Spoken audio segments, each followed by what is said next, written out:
Many constitutional experts believe that Britain isn't actually a member of the European Union, since our apparent entry was in violation of British law and was, therefore, invalid.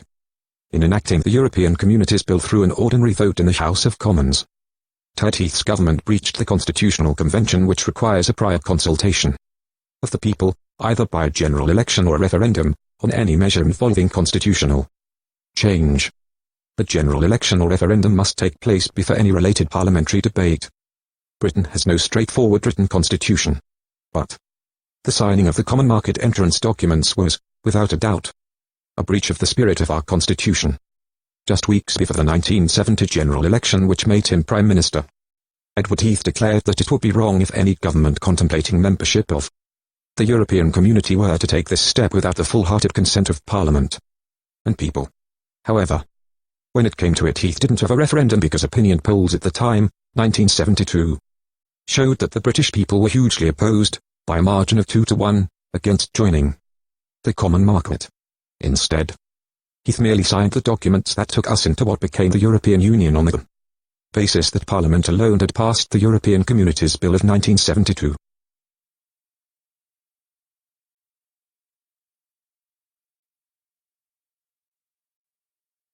Some MPs have subsequently claimed that Parliament can do whatever it likes. But that isn't true, of course. Parliament consists of a number of individual MPs who have been elected by their constituents to represent them. Political parties are not recognised in our system of government, and Parliament does not have the right to change the whole nature of Britain's constitution. We have, or are supposed to have, an elective democracy, not an elective dictatorship. Parliament may, in law and in day-to-day issues, be the sovereign power in the state. But the electors are, in the words of Dicey's Introduction for the Study of the Law of the Constitution, published in 1885, the body in which sovereign power is vested. Dicey goes on to point out that in a political sense the electors are the most important part of, we may even say are actually, the sovereign power, since their will is under the present constitution sure to obtain ultimate obedience.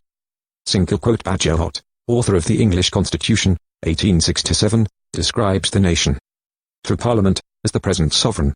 In 1972, when Heath decided to take Britain into the common market, he used Parliament's legal sovereignty to deny and permanently limit the political sovereignty of the electorate. Heath and Parliament changed the basic rules, and they did not have the right, legal or moral, to do that. The 1972 European Communities Bill wasn't just another act of Parliament. Heath's bill used Parliament's legal sovereignty and status as representative of the electorate to deny the fundamental rights of the electorate.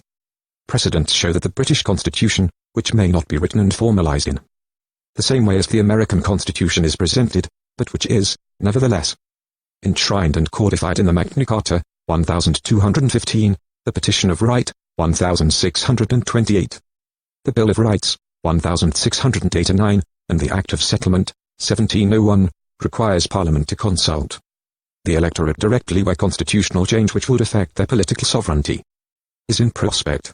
The 1689 Bill of Rights contains the following oath: I do declare that no foreign prince, person, prelate, state or potentate is or ought to have jurisdiction, power, superiority, preeminence or authority within this realm. Since this bill has not been repealed, it is clear that every treaty Britain has signed with the EU has been illegal.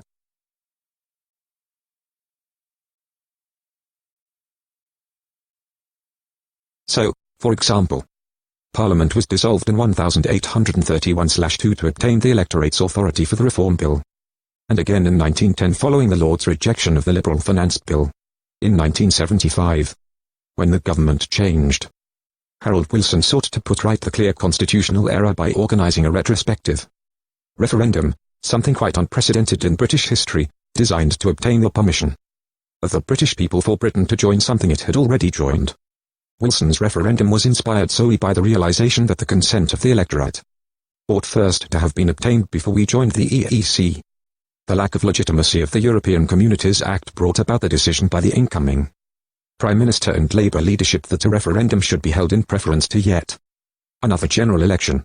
But, almost inevitably, the question asked in the referendum was also illegal, since voters were asked, do you think that the United Kingdom should stay in the European Community, the common market? The problem was that since Heath had ignored the constitution duties and requirements of Parliament and had signed the entrance documents illegally. The words "stay in" were deceptive. We couldn't stay in the EEC because, constitutionally, we had never entered.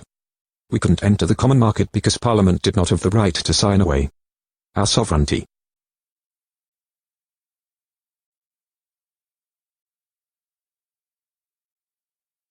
The referendum Wilson organised to remedy Heath's constitutional breach misled the electorate on a simple constitutional issue and was, therefore, itself illegal. Wilson's referendum was passed after a good deal of very unacided propaganda was used to influence public opinion. If the nation had voted against our continued membership of the EEC, the political embarrassment for all politicians would have been unbearable. Attempts through the courts to annul our membership of the European Union on the basis that Parliament acted improperly have failed because Parliament, through its legal sovereignty, is the source of the law in Britain, and the courts are, therefore, unable to challenge any parliamentary act. Only Parliament can reclaim the legislative powers that Heath and subsequent Prime Ministers have handed to the European Union. And so, only when Parliament is filled with honest politicians, not inevitably an oxymoron, who are not controlled by the private party system, will the mistake be rectified and our membership annulled. Britain's entry into the common market, later to be transformed into the EU, was also illegal. For another reason. The Prime Minister who signed the entry documents, Edward Heath, later confirmed that he had lied to the British people about the implications of the treaty. Heath told the electorate that signing the Treaty of Rome would lead to no essential loss of national sovereignty, but later admitted that this was a lie. Astonishingly, Heath said he lied because he knew that the British would not approve of him signing the treaty if they knew the truth. Heath told voters that the EEC was merely a free trade association. But he was lying through his teeth. He knew that the original members of the EEC had a long-standing commitment to political union and the step-by-step creation of a European superstate. Edward Heath received a substantial financial bribe for taking Britain into the EU when he was Prime Minister. Heath was no stranger to bribery. One of his aides bribed a senior Labour Party official £25,000 for details of Harold Wilson's election tactics. The reward of £35,000, paid personally to Heath, and at the time a substantial sum of money, was handed over to him, in the guise of the Charlemagne Prize, for signing the Treaty of Rome.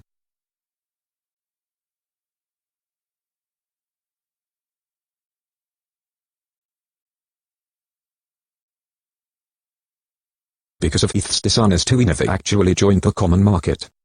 And so all the subsequent treaties that were signed were illegal. Britain's Treason Act, 1351, is, at the time of writing, still in place.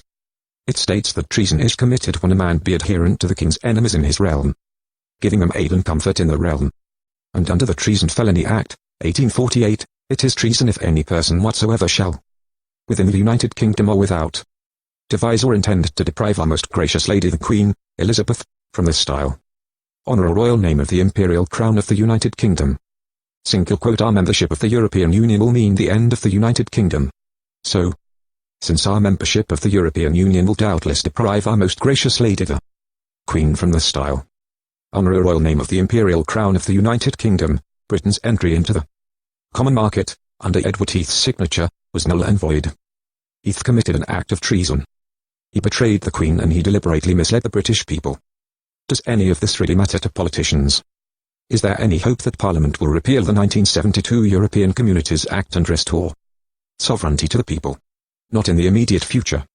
But the errors made by Heath and Wilson mean that when we want to leave the EU it will be very easy.